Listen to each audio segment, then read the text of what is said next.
Kiran sat on the edge of his balcony, taking the view of the royal estate with gardens no longer visible because it was dark now. Are you planning to throw yourself over the railing, or do you just enjoy testing my patience? A deep, familiar voice said behind him. Kiran turned his head, smirking. Standing in the doorway, with arms crossed and expression unreadable, was Kiran's newly assigned bodyguard, Reese. The alpha was tall, with broad shoulders, dressed in his black uniform. His gray eyes tracked Kiran's every movement. I didn't know I was supposed to ask for permission to breathe, the Omega replied, adjusting his robe. But it didn't help much as the loose garment slipped further down one shoulder, revealing more of his neck and collarbone for Reese to see. Reese's jaw tightened and he immediately looks away. I don't care how bored you are, Your Highness. You're a target. Being out here alone is reckless. Oh please, Kiran scoffed. I've been cooped up inside all day. What's the worst that could happen on my own balcony? And you're always so serious. Don't you ever loosen up, or laugh, smile, anything? Reese didn't respond immediately. Instead, he moved to stand beside Kiran, his hand placed casually on the dagger strapped to his side. Tell me, Kiran continued, tilting his head, why did they assign someone like you to babysit me? Reese's gaze flicked to Kiran's face. I'm here because you have a knack for attracting trouble, Your Highness, and because no one else can put up with you. Kiran burst into laughter. You think I'm charming? Kiran teased, poking Reese's arm. I think you're exhausting, Reese replied, but there was a hint of warmth in his tone. Before Kiran could retort, a faint rustling in the garden below caught both their attention. Reese reacted instantly, pulling Kiran behind him as he scanned the dark garden. Kiran, pressed against Reese's back, couldn't resist whispering, You're really good at this protective alpha thing. It's almost attractive. Stay quiet, Reese growled, but his ears turned red. The rustling grew louder, accompanied by the faint snap of a twig. Reese's hand went to firmly hold his dagger and his body tensed. Kiran, however, peeked around him with curiosity. What if it's just a stray animal, or a very determined gardener? Reese shot him a sharp glare over his shoulder. Or an assassin waiting to see how reckless you can be. Reese shot back, making Kiran roll his eyes. Then, out of the darkness, a figure appeared. A man dressed in black moved fast across the garden, his face covered with a mask. Reese didn't wait. He jumped over the balcony railing, landing firmly on the ground, making Kiran's jaw drop. Did he just? Kiran began, but Reese was already sprinting toward the intruder. The Omega leaned over the railing, watching as Reese tackled the man to the ground. The struggle was brief but intense. Reese disarmed the attacker with ease, his dagger pressed onto the man's throat. You've got some explaining to do. Reese growled, his voice cold. The attacker squirmed but stilled when the dagger pressed harder against his skin. Kiran watched in awe. He wasn't sure what to admire more, Reese's speed or the fact that he made the whole thing look effortless. Moments later, Reese returned, dragging the unconscious intruder by the collar. He dumped the man at Kiran's feet. See, Reese said flatly, this is what happens when you wander off alone. Kiran wrinkled his nose at the sight of the attacker. Do you always have to ruin the mood with violence? Reese raised an eyebrow. Would you rather I let him climb up and slit your throat? Kiran shivered, wrapping his arms around himself. Fine, point taken. You're very heroic, and I'm eternally grateful. Happy. Reese smirked faintly but didn't reply. Instead, he grabbed the attacker's arm and began hauling him toward the palace guards. As Reese walked away, Kiran called after him. You're still coming back to finish our conversation, right? I don't think I can handle much more of your gratitude. Reese shot back without turning around. Kiran smiled, leaning against the balcony railing. I think he likes me, he muttered to himself, feeling an unfamiliar flutter in his chest. The next morning, the sunlight streamed into Kiran's bedroom, causing the Omega to roll over and bury his face in his pillows. But his peace didn't last long. A sharp knock at the door made the Omega to groan. Kiran, Reese's deep voice called from the hallway, as steady and commanding as ever. Get up. You have a royal event to prepare for. Kiran sighed dramatically. Don't you ever sleep? I sleep fine, Reese replied. It's you who keeps me up with your constant trouble. Kiran smirked against his pillow. So you dream about me. Another knock came, louder this time. 5 minutes, Kiran. Don't make me come in there. The Omega rolled his eyes but dragged himself out of bed, stretching lazily, walking towards the wardrobe. An hour later, Kiran was seated in front of a mirror, with his personal attendants around him. His robe had been swapped for an elegant outfit and his hair had been styled to perfection. You are beautiful as always, Your Highness. One of the attendants gushed. Thank you. Kiran replied, smirking at his reflection. A knock interrupted the moment. Before anyone could answer, Reese stepped in, looking as composed as ever in his formal black uniform. His eyes swept over Kiran, lingering for just a moment too long before looking away. "You're late," Reese said flatly. Kiran leaned back in his chair. "I can't rush perfection. What do you think?" He gestured at himself, a teasing glint in his eyes. Reese's gaze lingered on him, but he kept his tone neutral. "You'll do. You'll do. That's it." Kiran stood, moving closer to Reese with a pout. "I was hoping for at least a stunning or breathtaking." "You're dressed appropriately for the occasion, and that's all that matters," Reese replied, taking a half step back. Kiran noticed and took a step forward, closing the distance. He tilted his head, his voice dropping to a soft murmur. "You really know how to make an Omega feel special." Reese cleared his throat, his jaw tightening. "We need to leave, now." Kiran smirked but didn't push further. "Fine. Lead the way, my mighty protector." As soon as Kiran entered the grand ballroom, heads turned. He was impossible to miss. Radiant, confident, and wearing a playful smirk that could disarm even the coldest of hearts. Reese immediately stepped closer to Kiran, his eyes scanning the crowd. He was already bracing himself. Royal events like these were breeding grounds for unmated alphas looking to catch the eye of an unmated Omega, especially one as stunning and influential as Kiran. "Kiran!" A cheerful voice called. Kiran turned to see Prince Alden, a young alpha noble, walking toward them. Alden's eyes lit up as he approached, his smile widening. "Kiran, you look magnificent tonight," Alden said, his gaze sweeping over the Omega. Kiran chuckled. "Flattery will get you everywhere, Alden." Before Alden could respond, Reese stepped between them, his presence imposing enough to make the alpha pause. "Is there something you need, Prince Alden?" Reese asked, tone polite, but there was an edge to it. Alden raised an eyebrow, glancing between Reese and Kiran. "I was just saying hello. Didn't realize bodyguards were so possessive these days." Kiran grinned, clearly enjoying the tension. "Reese takes his job very seriously. Isn't that right?" Kiran asked, but Reese didn't respond. The night progressed with alphas approaching Kiran, but was met with the same silent protectiveness from Reese. It didn't go unnoticed by Kiran, who couldn't resist adding to the fire. At one point, Kiran leaned in close to Reese, his lips just brushing his ear as he whispered, "You're scaring all my admirers away." "I'm just doing my job," Reese replied, his voice steady but strained.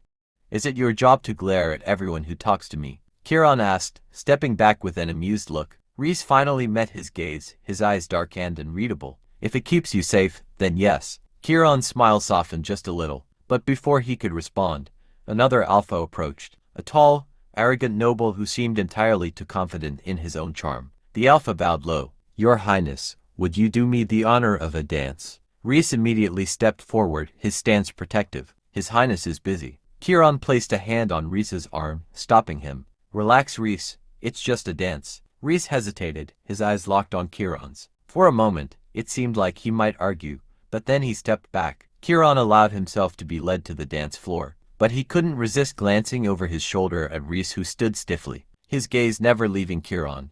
The Omega smile grew. This was going to be fun. Kiran placed his hand lightly on the noble's shoulder and they moved in rhythm with the crowd.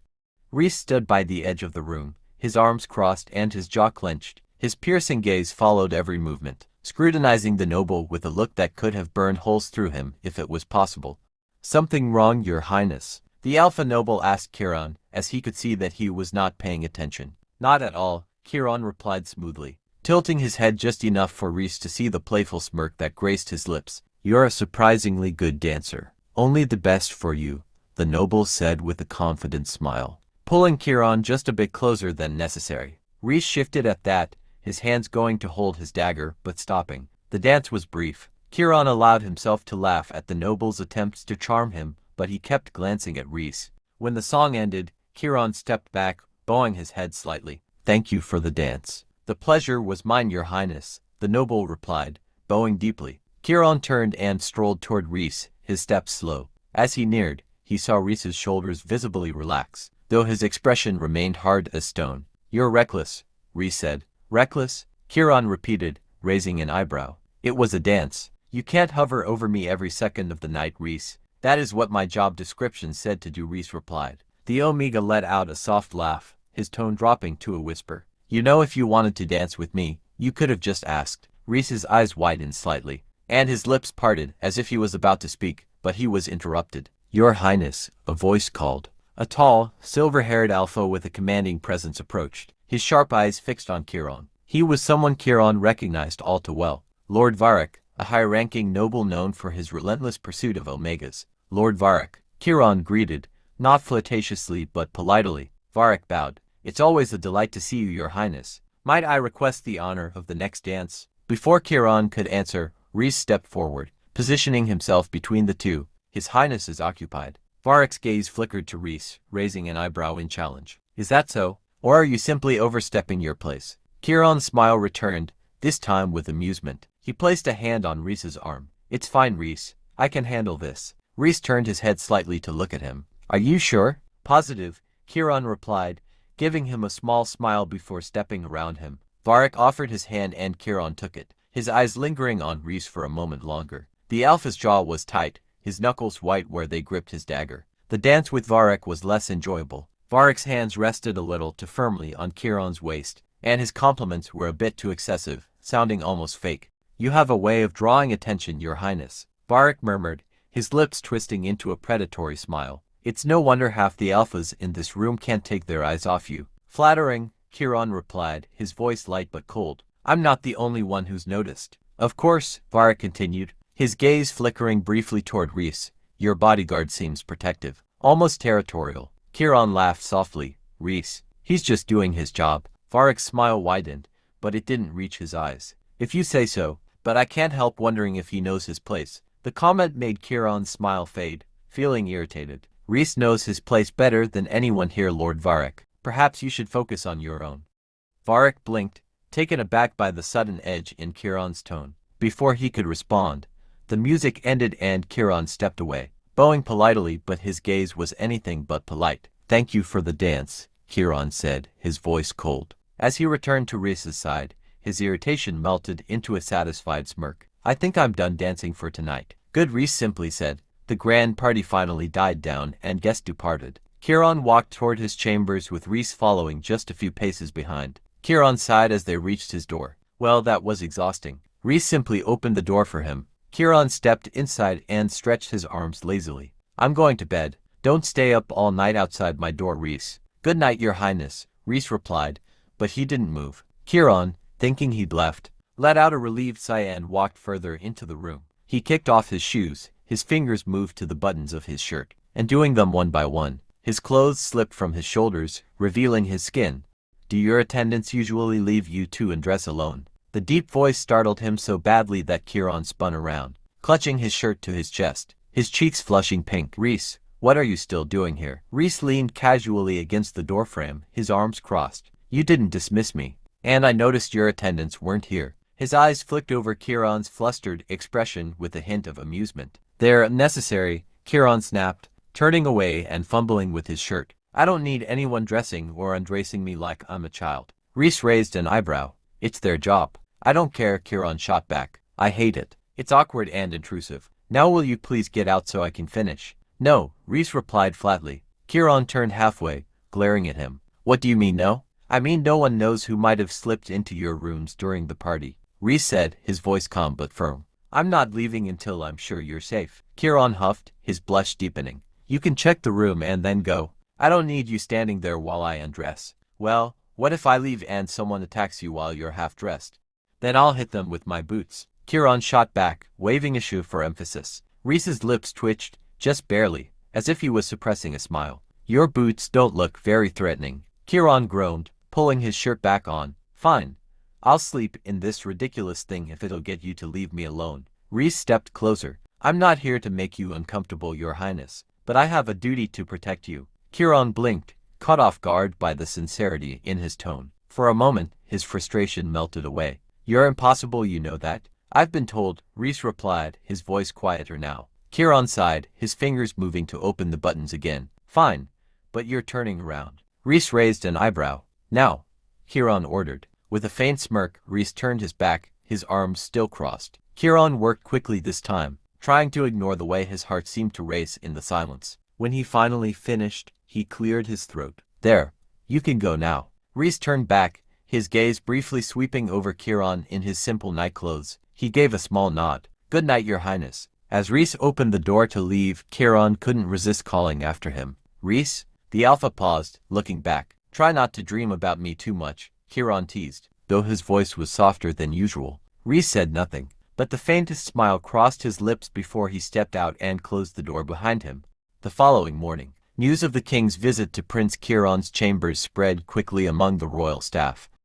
Servants hurried about, polishing every surface and ensuring every detail was perfect. Kiran, however, was less than thrilled. He sat at his breakfast table, poking at a plate of fruit with a fork. Why does he always show up unannounced? He muttered under his breath. Rhys, standing a few feet away with his arms crossed, raised an eyebrow. He is the king, your highness. He doesn't need to announce his visits. Kiran shot him a look. Doesn't mean he shouldn't. Before Rhys could respond, the heavy double doors swung open, and King Allaric entered, his presence commanding as always. The king's sharp eyes scanned the room before landing on his son. Kiran, he called. You look well. Kiran stood, his irritation masked with a polite smile. Father, I wasn't expecting you. King Allaric just nodded in reply, gesturing for Kiran to sit as he approached. Rhys tilted his head in a respectful bow. Your Majesty. Allaric acknowledged him with a brief nod before turning his attention back to Kiran. I wanted to see how you were faring after last night's gathering. I heard it was eventful. Kiran groaned internally, already dreading whatever report had reached his father's ears. It was fine. I heard you had quite a few partners competing for your attention. Kiran's cheeks turned pink. I handled it. I'm sure you did, Allaric said, his gaze shifting briefly to Rhys. And your bodyguard. Did he handle it as well? Rhys straightened slightly. Your Majesty, I ensured Prince Kiran's safety throughout the evening. Did you? Allaric asked, his tone neutral but his eyes sharp. Rhys met his gaze steadily. Yes, your Majesty. The king studied him for a moment longer before nodding. Good. Kiran, sensing the tension, decided to change the subject. Is there a reason for this visit, father? Or did you simply want to interrogate Rhys? Allaric chuckled, his stern demeanor softening. I came to see you, Kiran, and to remind you of the responsibilities that come with your position. Ah, there it is, Kiran said, leaning back in his chair. The lecture. It's not a lecture, Allaric said, though his tone suggested otherwise. You're nearing the age where decisions must be made. Decisions about alliances, partnerships, and your future as a member of this family. Kiran's expression darkened. If this is about marriage, it is. Allaric interrupted, his voice firm. You're a royal Omega, Kiran. Suitors will continue to compete, and you must start considering who among them is worthy of your time. Kiran clenched his jaw. I'm not a prize to be claimed father. No, Allaric agreed. You're a prince, and as a prince, your choices affect more than just yourself. Kiran finally stood, his voice calm but cold. I understand my responsibilities, father, but I won't be forced into anything I don't want. Not now, not ever. Allaric looked at him for a long moment before nodding. Very well. But remember, Kiran, the world is watching. You may think you have time, but that time is limited. With that, the king rose and turned to leave. At the door, he paused, addressing Rhys without looking back. Keep him safe. Yes, your Majesty, Rhys replied. As the doors closed behind Allaric, Kiran exhaled sharply, running a hand through his hair. Well, that was fun. Rhys tilted his head. You handled it better than I expected. Kiran snorted. Don't make a habit of complimenting me, Rhys. I might start to think you like me.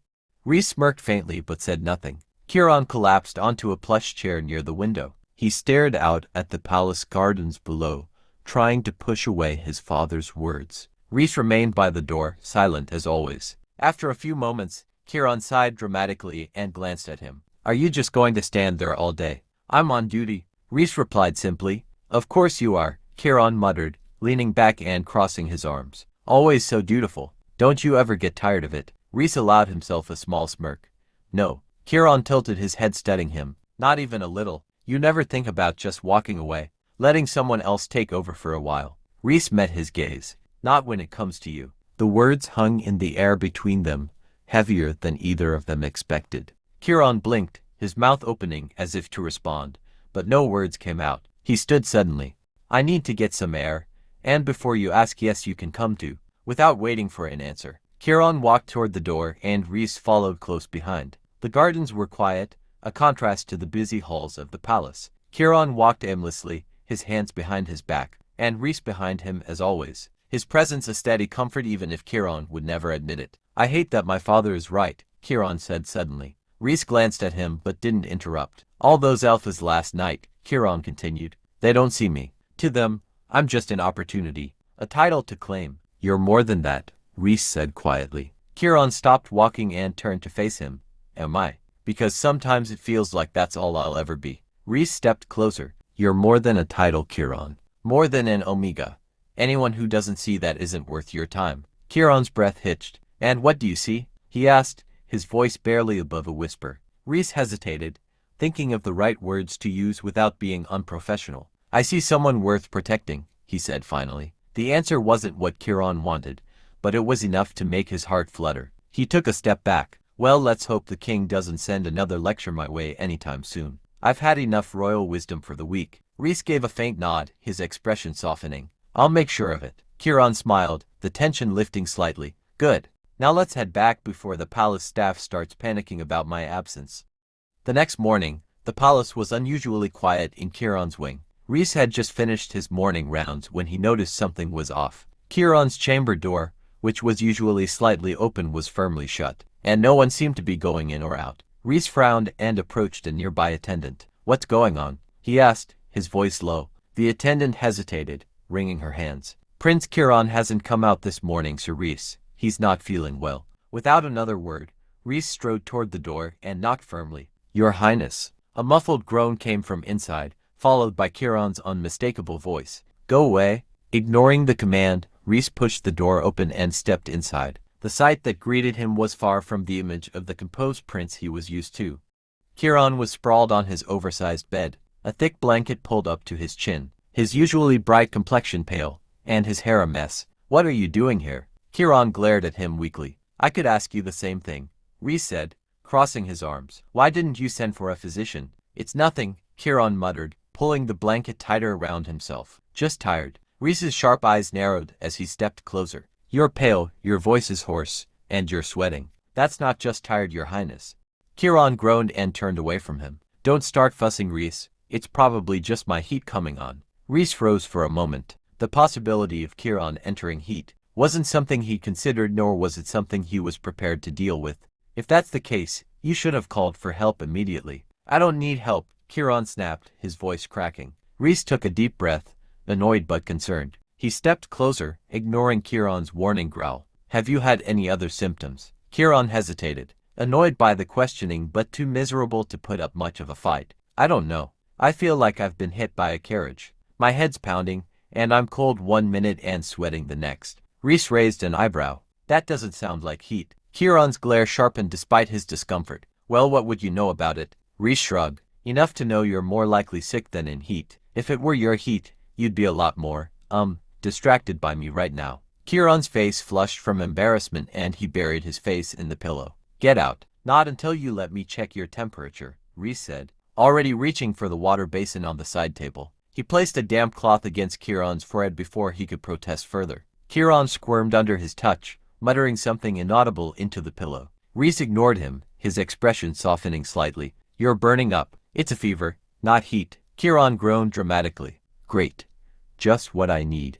Another reason for people to fuss over me. Reese smirked faintly. Well, you're not getting out of it. Stay here and rest. I'll send for the royal physician. Don't you dare. Kiran grumbled. I'll be fine. You're not the one who decides that, Reese said firmly. Now stay put. And for once, don't argue. As Reese left the room to summon help, Kiran watched him through half-open eyes, too drained to protest further. Despite his annoyance, there was a small part of him that felt comforted by Reese's presence. If he had to suffer through being sick, at least he wasn't alone. A short while later, Reese returned with the royal physician. Kiran, still buried under his blankets, peeked out only to groan loudly when he saw them enter. Fantastic, he muttered, dragging the blanket over his head. The physician chuckled lightly. Good morning to you, to Your Highness. Now, let's see what we're dealing with. Kiran huffed but didn't resist as the physician gently pulled the blanket back and began his examination. Reese remained near the door, his arms crossed as he kept a watchful eye on Kiran. After a few minutes of checking Kiran's temperature, pulse, and throat, the physician straightened and gave a reassuring nod. It's nothing serious, just a common cold, likely brought on by exhaustion and the cooler weather. Kiran grumbled, sinking back into his pillows. The physician smiled faintly. Rest is the best remedy. I'll leave some instructions for your attendants. You should have light meals, plenty of fluids, and no unnecessary stress. The physician bowed his head politely. I'll leave you in Sir Reese's capable hands then. Kiran froze. Wait, what? No. I'm fine on my own. I don't need a babysitter. Reese shot him a look. I'm staying. The physician, sensing the upcoming argument, quickly excused himself, leaving the two alone. Kiran glared at Reese as best he could in his weakened state. I don't need you hovering over me like some nurse. Reese leaned casually against the door, his expression calm but firm. I'm not hovering. I'm ensuring you don't do something stupid, like trying to attend court while half-conscious. I wasn't planning on that, Kiran muttered, though the look in his eyes suggested otherwise. Reese smirked. Exactly why I'm staying. Kiran groaned and pulled the blanket over his head again. You're impossible, and you're stubborn, Reese retorted. For a while, the room fell into a comfortable silence and Reese moved to the window, glancing out at the gardens. Eventually, Kiran's muffled voice broke the silence. You're really not going to leave, are you? No, Reese replied simply. As the hours passed, Kiran found himself grateful for Reese's presence. The alpha was annoyingly attentive, ensuring he drank water, ate lunch, and rested without interruption. By late afternoon, Kiran's fever had started to die down, and the room felt less oppressive. He sat up in bed, looking slightly better. You're surprisingly good at this, Kiran admitted, his voice softer than usual. Reese, who had been sitting nearby reading a book, glanced up. At what? Taking care of people, Kiran said, his gaze flickering to Reese before quickly looking away. You should consider a career change. Maybe something less dangerous. Reese smirked. I'll keep that in mind. Kiran rolled his eyes but couldn't suppress a small smile. Despite his initial stubbornness, having Reese by his side made him feel a little less miserable. As Kiran finally slept, Reese quietly stood from his chair. The prince had fought sleep for as long as possible, claiming he didn't need to rest. Yet, here he was, curled up under the blankets. Reese reached for a spare blanket on a nearby chair and carefully covered Kiran with it. Reese smiled as he stepped back. Watching over Kiran like this felt intimate. Too intimate. I need to give him space, he thought, straightening his posture. The last thing he wanted was for Kiran to wake up and find him hovering over him like some lovesick fool. With one last glance to ensure the prince was comfortable, Reese quietly slipped out of the room. The hallway outside was quiet, and at first, nothing seemed out of the ordinary, until Reese's sharp eyes caught movement near the far corner of the hall.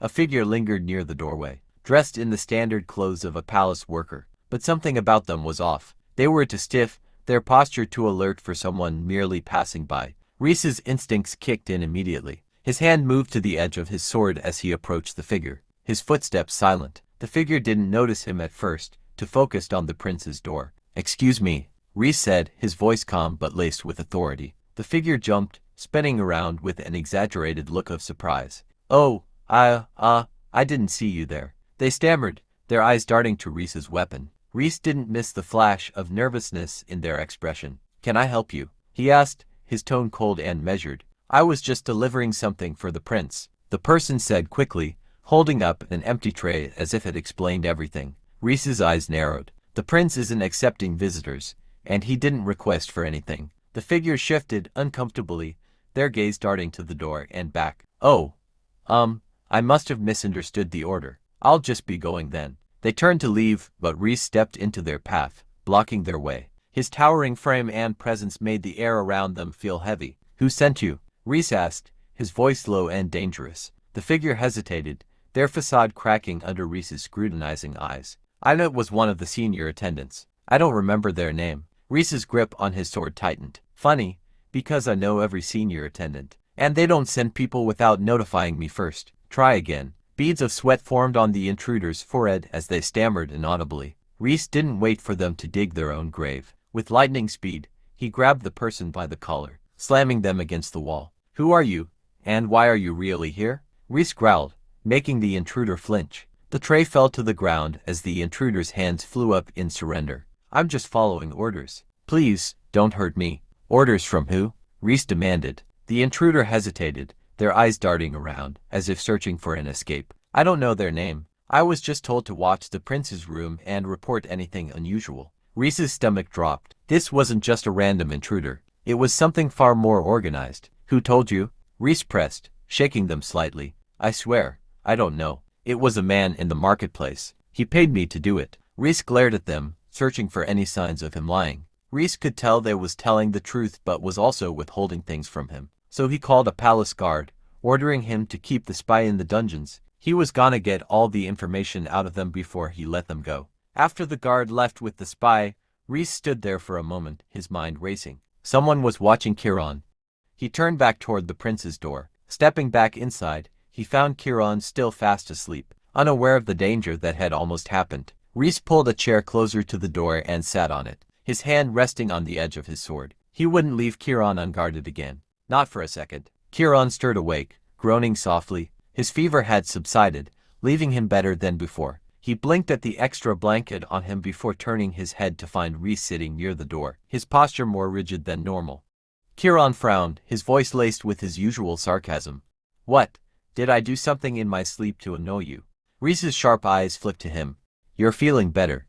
Kiran raised an eyebrow at the statement. "That's not an answer." He sat up, pushing the blanket off of him, and stretched lazily. "But yes, thank you for asking. I feel less like death." Reese didn't laugh at the joke, which immediately caught Kiran's attention. "What's with the face?" Kiran asked, narrowing his eyes. "Did something happen while I was out?" Reese's jaw clenched and he stood, moving closer to the bed. "We need to talk." Kiran's smirk faltered, replaced by a worried look. "About what?" "Security." Reese's tone was professional, but there was an edge of protectiveness too. Kiran's frown deepened. "What about it? While you were sleeping, I caught someone outside your door. They were pretending to be a palace worker." Kiran stiffened. "What?" "I stopped them before they could try anything," Reese continued. "They claimed they were hired to watch your movements and report back to someone." "And who exactly are they supposed to be working for?" Reese shook his head. "They didn't know or they wouldn't say. Someone in the marketplace hired them to spy on you." Kiran leaned back slightly. His usual sassiness seemed dimmed, replaced by seriousness. "So what do we do about it?" "I'll increase the guards in this wing and personally oversee your security. From now on, no one comes near you without my approval." Kiran's lips twitched into a faint smirk, though it lacked its usual bite. "You sound like a mother hen, and you're behaving like a reckless chick." Reese shot back, his tone less harsh but still firm. "You need to take this seriously, Kiran." The use of his name rather than his title caught Kiran off guard. He looked at Reese, his eyes searching the alpha's face for a moment before he sighed. "Fine. I'll follow your lead on this. But if you start dictating my every move, don't expect me to stay quiet about it." Reese's lips curved into a small smile. "I wouldn't dream of silencing you, Your Highness." Kiran rolled his eyes but didn't argue further. The next week, the palace was unusually quiet, and Kiran lounged in his private sitting room, eating some sweet cakes. He was wearing less clothing, complaining he was feeling hot in the cold weather. Reese stood nearby, leaning against the wall with his arms crossed, his watchful gaze flickering to Kiran every now and then. "You're staring," Kiran said without looking up. "I'm observing," Reese corrected, though he couldn't deny always looking at him. Something about the Omega's behavior had changed, like how Kiran's movements were more restless, or how his scent lingered in the air, bit longer and richer than usual. Kiran scoffed. "Well, stop observing me like a hawk." Reese didn't reply. He had learned to anticipate Kiran's heat cycles, though the prince often brushed off the signs until they became undeniable. Reese could already feel his alpha instinct stirring, a low hum in the back of his mind urging him to draw closer. He forced the feeling down. By evening, Kiran had grown more irritable. His attendants had tried to bring him dinner but he waved them off. Retreating to his bedroom,